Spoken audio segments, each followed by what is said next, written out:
Terkait dengan adanya pembangunan Light Rail Transit atau LRT dari Bandara Sultan Mahmud Badarudin II hingga kawasan Jakabaring Palembang, ada sejumlah wilayah yang terkena pembangunan dan akan dibongkar. Salah satunya di area pembangunan depo LRT yang berada di Jakabaring, di mana ada 59 bangunan yang berdiri di tanah milik Pemprov Sumsel. Menurut Ihwahyudin, asisten 1 bidang pemerintahan Pemprov Sumsel menjelaskan, batas waktu yang diberikan Pemprov Sumsel bagi warga untuk membongkar bangunannya sendiri yaitu hingga akhir Februari 2016. Jika tidak digubris, maka akan dilakukan pembongkaran paksa. Saat ini ada 59 bangunan dan yang telah membongkar sendiri sebanyak 18 bangunan. Intinya bahwa space waktu akhir Februari pihak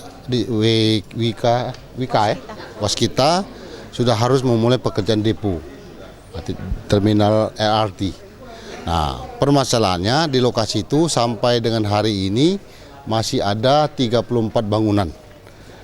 Pemiliknya 32 orang lagi dari 59 bangunan.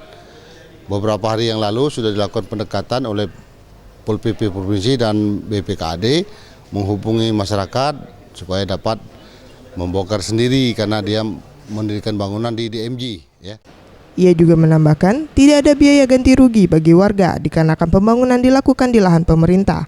Mega Dwi Handayani, Safety on Rizky, Sriwijaya TV.